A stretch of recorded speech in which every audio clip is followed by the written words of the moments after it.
Halo semua, selamat datang kembali di channel kita. Kali kita akan membahas salah satu momen paling kelam dalam sejarah Dragon Ball.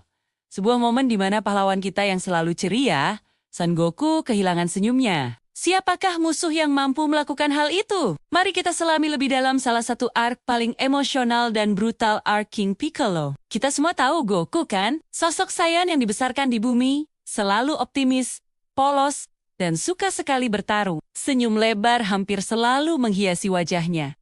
Bahkan, saat menghadapi lawan yang paling kuat sekalipun, baginya, pertarungan adalah tantangan yang menyenangkan, sebuah cara untuk menguji batas kemampuannya. Namun, semua itu berubah ketika sosok iblis bernama King Piccolo muncul. Untuk memahami betapa mengerikannya King Piccolo, kita harus kembali ke masa lalu. Jauh sebelum Goku lahir, King Piccolo adalah mimpi buruk bagi bumi. Dia dan pasukannya menebar teror dan kehancuran di mana-mana. Dunia berada di ambang kepunahan, sampai seorang ahli bela diri hebat, Master Mutaito, guru dari Master Roshi, dan Master Shen, berhasil menyegelnya dalam sebuah wadah nasi listrik menggunakan teknik Mafuba yang mematikan. Sayangnya, teknik itu mengorbankan nyawa Master Mutaito sendiri. Dunia pun damai selama ratusan tahun. Kedamaian itu pecah ketika Pilaf dan gengnya, dalam upaya bodoh mereka untuk menguasai dunia, tanpa sengaja melepaskan King Piccolo dari segelnya. Piccolo yang kembali tidak membuang waktu. Tujuannya jelas, mengumpulkan Dragon Ball untuk mendapatkan kembali masa mudanya dan kekuatan penuhnya, lalu menguasai dunia dengan tangan besi. Disinilah cerita kita bertemu dengan Goku. Saat itu, Goku baru saja menyelesaikan turnamen bela diri dunia ke-22. Dia masih seorang anak kecil yang penuh semangat. Tiba-tiba, berita buruk datang. Krillin, sahabat terbaik Goku sejak mereka berlatih bersama di bawah bimbingan Master Roshi, ditemukan tewas. Ini bukan kematian biasa dalam pertarungan turnamen. Krillin dibunuh secara brutal oleh salah satu anak buah King Piccolo, Tambarin, yang dikirim untuk mencuri daftar peserta turnamen dan Dragon Ball milik Goku. Momen inilah yang pertama kali memadamkan cahaya di mata Goku. Dia tidak lagi melihat pertarungan sebagai permainan. Ini adalah balas dendam. Dipenuhi amarah yang meluap-luap, Goku langsung terbang mengejar Tambarin, mengabaikan peringatan Master Roshi. Sayangnya, karena kelelahan setelah turnamen, Goku dengan mudah dikalahkan, dan awan Kinten kesayangannya dihancurkan. Ini adalah pukulan telak pertama bagi Goku. Dia tidak hanya gagal membalaskan dendam sahabatnya, tetapi juga kehilangan teman setianya. Awan Kinton. Untuk pertama kalinya, kita melihat Goku yang putus asa dan tak berdaya. Dunia yang tadinya penuh warna ceria, kini berubah menjadi kelabu dan penuh ancaman nyata. Sementara Goku memulihkan diri dengan bantuan Yajirobe, teror King Piccolo semakin menjadi-jadi. Dia mengirim anak-anak buahnya untuk memburu para petarung terhebat di dunia satu persatu. Para pahlawan yang kita kenal dari turnamen sebelumnya, seperti Nam dan Giran, menjadi korban. Dunia bela diri diliputi ketakutan. Pukulan terberat kedua bagi Goku datang tak lama kemudian. Master Roshi, menyadari betapa berbahayanya King Piccolo, memutuskan untuk menghadapinya sendirian. Dia mencoba menggunakan teknik Mafuba, yang sama seperti gurunya Master Mutato. Ini adalah tindakan bunuh diri yang penuh keberanian. Master Roshi tahu, dia tidak akan selamat, tapi dia rela berkorban demi melindungi dunia. Sayangnya,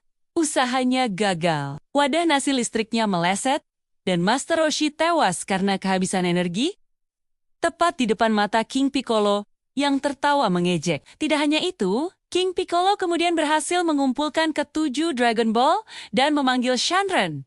Keinginannya untuk kembali muda dan mendapatkan kekuatan penuhnya. Setelah keinginannya terkabul, dia tanpa ampun menghancurkan Shenron, memastikan tidak ada lagi yang bisa menggunakan Dragon Ball untuk melawannya. Bayangkan perasaan Goku saat mengetahui semua ini. Master Roshi, sosok guru dan kakek baginya, juga tewas. Dragon Ball yang bisa menghidupkan mereka kembali kini telah tiada. Harapan seakan lenyap sepenuhnya. Dunia kini berada di bawah kekuasaan absolut King Piccolo yang memproklamirkan dirinya sebagai Raja Dunia yang baru dan memulai pemerintahannya dengan menghancurkan sebuah kota secara acak setiap tahunnya. Inilah puncak dari kesedihan Goku. Tidak ada lagi senyum, tidak ada lagi tawa. Yang tersisa hanyalah tatapan kosong yang dipenuhi kesedihan, kemarahan, dan beban tanggung jawab yang luar biasa berat. Dia bukan lagi anak kecil yang naif. Dia adalah harapan terakhir umat manusia. Seluruh dunia kini berada di pundaknya. Di tengah keputusasaan ini, Goku tidak menyerah. Didorong oleh Yajirobe, dia mendaki menara Korin untuk menemui Master Korin. Di sana, Goku mengetahui tentang air suci Ultra Divine Water, sebuah air legendaris yang dikatakan bisa membuka potensi terpendam seseorang dengan risiko kematian yang sangat tinggi. Tanpa ragu, Goku meminumnya. Rasa sakit yang luar biasa menyiksanya, tetapi dengan tekad yang membara untuk membalaskan dendam Timon-Temonya dan menyelamatkan dunia, Goku berhasil selamat dan kekuatannya meningkat secara drastis. Dengan kekuatan baru ini, Goku siap untuk pertarungan terakhir. Dia terbang menuju Central City, tempat King Piccolo telah mengambil alih takhta kerajaan. Pertarungan antara Goku dan King Piccolo yang telah kembali muda pun dimulai. Ini bukan lagi pertarungan untuk bersenang-senang. Ini adalah pertarungan hidup dan mati.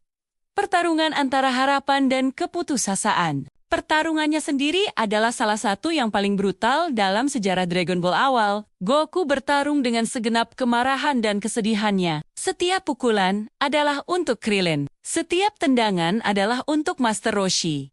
Setiap serangan energi adalah untuk semua korban tak berdosa. King Piccolo, dengan kekuatan penuhnya, juga bukan lawan yang mudah. Dia melukai Goku dengan parah, bahkan sampai melubangi salah satu lengannya dan mematahkan kakinya. Di saat-saat paling kritis, ketika Goku tampaknya akan kalah, dia mengumpulkan sisa-sisa tenaganya. Dengan satu tangan yang masih berfungsi, dia melancarkan serangan pamungkas. Menggunakan kekuatan Kamehameha untuk mendorong dirinya ke udara, Goku meninju menembus perut King Piccolo dengan kekuatan penuh.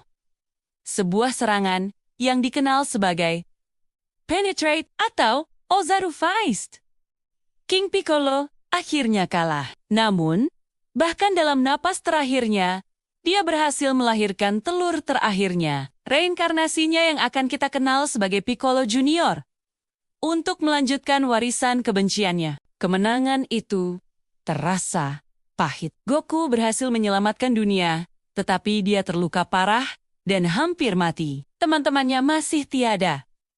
Senyum itu belum kembali. Momen kebahagiaan baru datang ketika Goku mengetahui dari Master Korin bahwa kami, sang pencipta Dragon Ball, masih hidup di atas menara Korin. Ini berarti ada harapan untuk menciptakan kembali Dragon Ball dan menghidupkan kembali semua orang yang telah tewas. Dengan bantuan tongkat ajaibnya, Goku naik ke Lookout, bertemu dengan kami, dan setelah melalui serangkaian ujian, Dragon Ball pun dipulihkan. Shenron dipanggil kembali, dan semua korban King Piccolo, termasuk Krillin, Master Roshi, dan Chaozu, dihidupkan kembali. Barulah pada saat itulah, ketika Goku melihat Timon-Temonya hidup dan sehat kembali. Senyum tulus itu akhirnya kembali ke wajahnya.